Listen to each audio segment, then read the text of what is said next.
All I want is a perfect bachelor. आजचा दिवस भरपूर इंटरेस्टिंग होता. खूप फॅब्युलस. हा, सर्वांची पर्सनॅलिटी, भविष्य, हस्ताक्षर, खूप मजा आली. आतापर्यंत तरी म्हणजे नेमकं काय डिसिजन घ्यायचं याच्यावर आम्ही आतापर्यंत तरी थोडं फर्म आहोत की कोणी जायला हवं, कोणी नको जायला.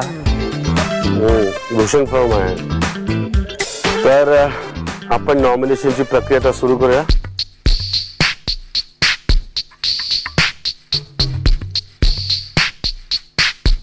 भूषण, तुझ्यासोबत सुरू करूया.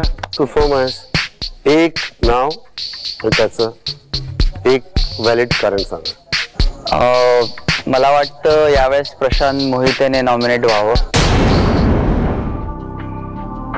कारण की इन शॉर्ट सांगेल, लेस कॉन्फिडन्स, थोडा कन्फ्यूज आणि आपल्या स्वतःच्या मतावर ठाम नाहीये. दीपक, तुम्ही? मला सचिनचं नाव घ्यावं असं वाटेल. कारण सेम ऍक्च्युली की स्टील ही इज क्वाईट खुलत नाही येतो अजून, पण वेळ कमी आहे आपल्याकडे. वेळ कमी आहे, खुलत नाही असं तुला म्हणायचं. हा, बोल. मला दीपकचं नाव घ्यावं असं वाटेल.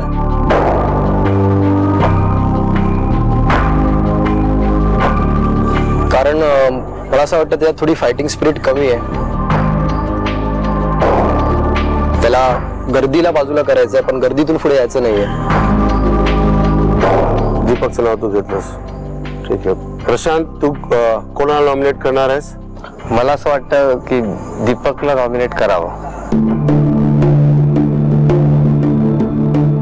कारण एक्सप्लेनेशन पॉवर आणि कन्व्हिन्सिंग जी पॉवर असते ती त्याच्यामध्ये नाही दिसत आहे. सचिन, तू कोणाचं नाव नॉमिनेट करतोस?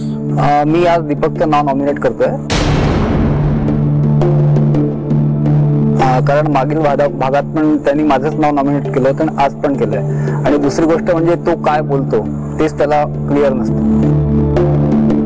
ठीक आहे. प्रशांत, तुम्ही सांगा कारण काय आणि नॉमिनेशन तुम्ही कोणाला देताय? मी भूषण पाटीलचं नाव सांगेन.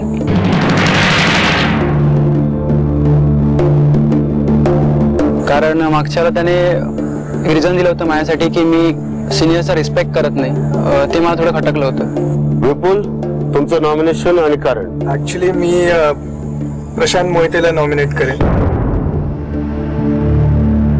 कारण की अजूनही म्हणजे दुसऱ्यांचं वाक्य पूर्ण व्हायच्या अगोदर तो स्वतःचं मत पुढे करतो. He is not a good listener. Mayur, nomination आणि कारण? प्रशांत मोहितेला नॉमिनेट करतो. कारण तो ऑफस्क्रीन माइट बी प्रयत्न करतोय त्याचं हे चेंजेस करण्यासाठी, पण तो जेवढं माझ्याशी डिस्कशन करतो त्यावरनं मला वाटतं. पण मला ऑफस्क्रीनचे डिस्कशन्स इथे हे नाही करायचे. तो ऑनस्क्रीन कसा वागतो हे इम्पॉर्टंट आहे, की सगळ्यांना तो कसा दिसतोय. राहुल, तुम्ही सांगा. मी दीपकला नॉमिनेट करेन. कारण त्याच्या मनात जे काही आहे किंवा जे काही त्याचे थॉट्स आहे, पुन्हा मीन सेम रिझन की त्याला सांगता येत नाही, एक्सप्लेन करता येत नाही, मला ते विचार सांगता येत नाहीत. तुषार? माझ्या मते मी दीपकला नॉमिनेट करेन. आणि मुख्य म्हणजे परफेक्ट बॅचलर हे आपण टास्क करून जिंकणार नाही आहोत. तर याचा मुख्य उद्देश असा आहे की आपण स्वतःला एक्सप्रेस करून करणार आहोत. तीच जी मेन इम्पॉर्टंट वस्तू आहे तीच त्याला करता येत नाही अजूनपर्यंत. ठीक आहे. दीपकला 5 बॅचलर्सनी नॉमिनेट केलंय आणि प्रशांत मोहितेला 3 बॅचलर्सनी नॉमिनेट केलेलं आहे. दीपक आणि प्रशांत, प्लीज इकडे या.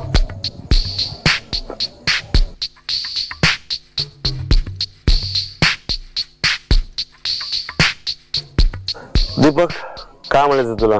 जे रिझन्स आहेत ते माझ्या ऍक्च्युली म्हणजे ते माझे निगेटिव्ह पॉईंट नाही सांगू शकत. ऍक्च्युली माझ्यामध्ये कमी जे आहेत त्यांनी ते सांगितलेलं आहे आणि ऑफकोर्स मी त्याच्यावरती वर्क करते, इम्प्रूव्ह करते. ते ऑलमोस्ट नेहाने जसं सकाळी ऍक्च्युली व्यवस्थित सांगितलं त्या पद्धतीने.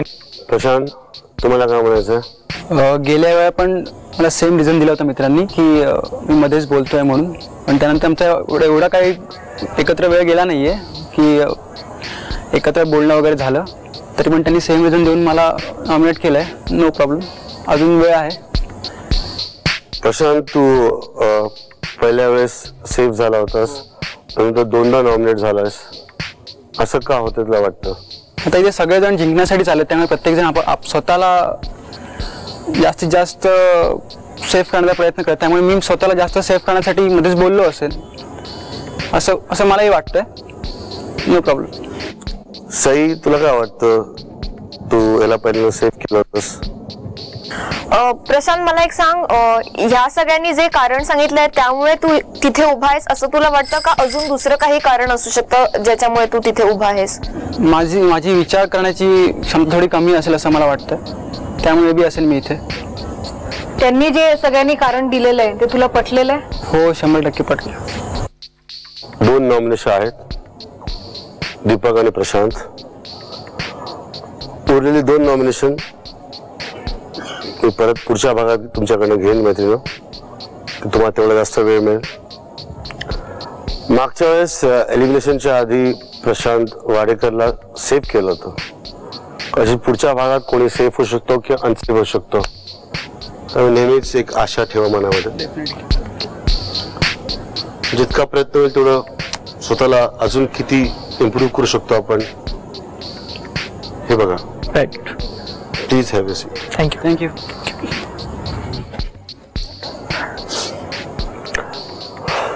ओके बायटलर्स, आज 2 नॉमिनेशन झालेले आहेत.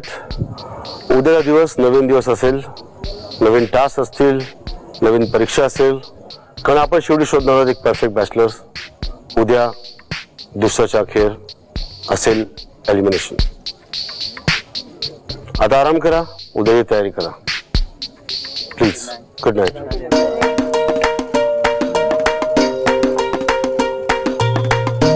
मैत्रिणो, तुमची जिम्मेदारी दिवसेंदिवस वाढत चालली आहे. तुम्हाला उद्या 2 नावही द्यायची आहेत आणि एलिमिनेशन करायचं आहे. तुम्हाला खूप विचार करावा लागेल, खूप मोठं रिस्पॉन्सिबिलिटीचं काम आहे. तुम्ही आता आराम करा, उद्याची तयारी करा. Good night. आज 10 बॅचलर उरले आहेत, त्यातले 2 नॉमिनेट झालेले आहेत. उद्याच्या भागात अजून 2 नॉमिनेट होतील आणि 1 बॅचलर परत घरी जाईल. त्या उद्या अजून काय होणार आहे हे उद्याच्या भागात बघूया. तोपर्यंत पाहत राहा परफेक्ट बॅचलर ETV मराठीवर. धन्यवाद. शुभरात्री. आज आपण कधी वेगळं करणार आहोत. आज आपण खेळणार आहोत खेळ. तर बोलूया आपण आपल्या बॅचलर्सना. रेडी?